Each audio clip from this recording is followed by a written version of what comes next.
when a band is booking a tour from interstate, you write to them and go, hey, we love your stuff, even if that's a fallacy or a slight exaggeration of the truth.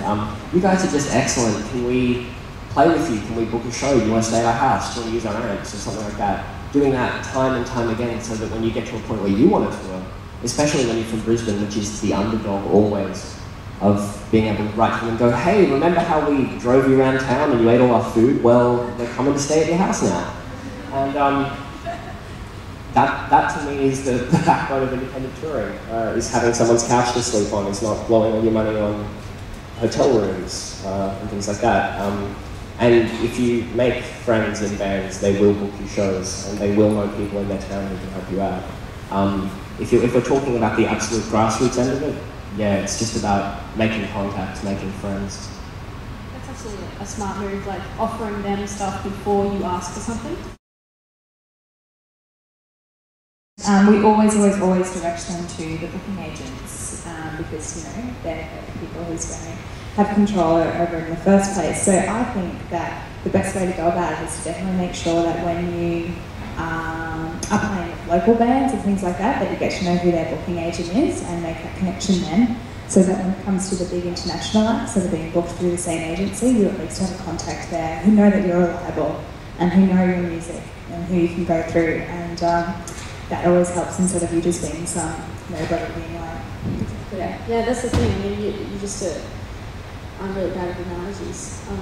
You're a fish in a big something. Yeah. And the other thing too is that if you don't know, if you don't know personally somebody from that booking agency, get somebody who you do know, who does know that booking agency to introduce you, and then you've got, you're not just a nobody contacting them. It makes it much, much easier. Yeah. Blind email. You can be very strategic about it as well. If I was a band and I had a manager, for example, so the manager would have been looking after contacting their booking agent, that sort of thing.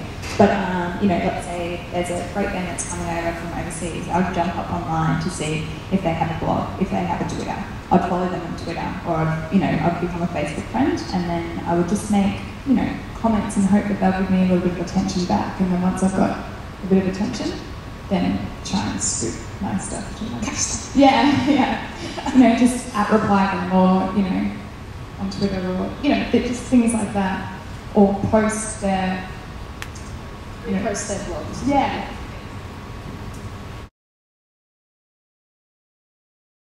There certainly was a decline there in attendance figures, but countered by a steep rise in costs for actually operating venues.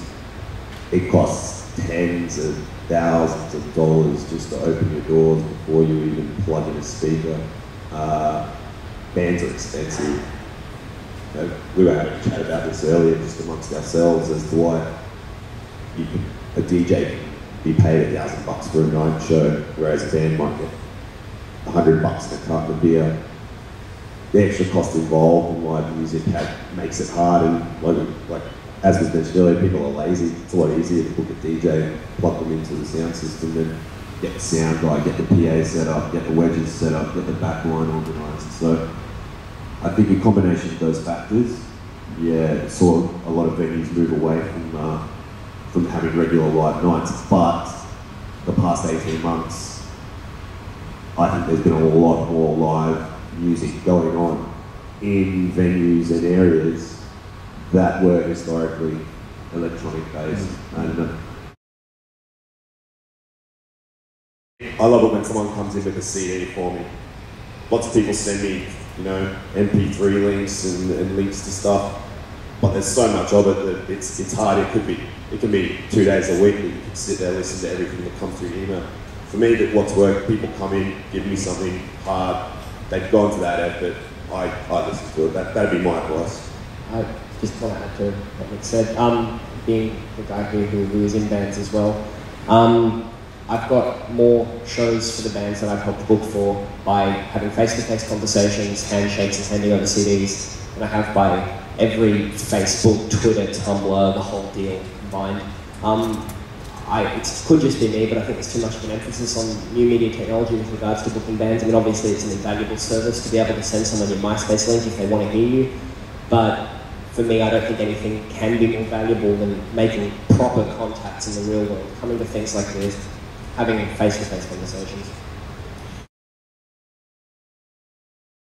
State tour is really valuable because, I mean, not only can you put some extra promotion into that tour, and the cost of it can be split up between 3 bands, but also you've got the home base in each city just getting a gig like that. If you're from Brisbane, it's a lot easier to get a gig at home than it is to go down to Melbourne and try and find, when you've never been there before, or you've only been there once or a couple of times, and to try and wave your arms in front of a venue and say, oh, you know, I know I haven't been there, but I want to actually start getting there. So it's like, it's catch-22.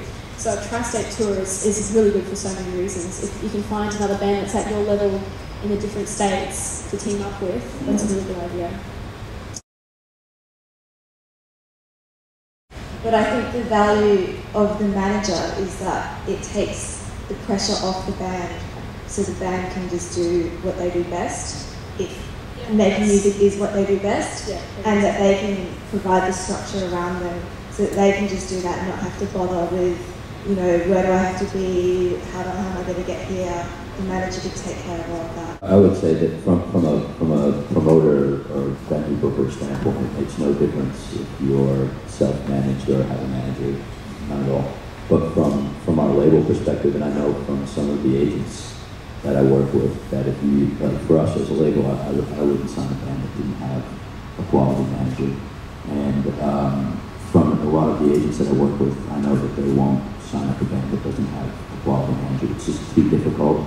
A lot of bands like to work through as a democracy, and that never really works. There needs to be one point of contact and somebody that's at least pretending to be at the helm of the ship.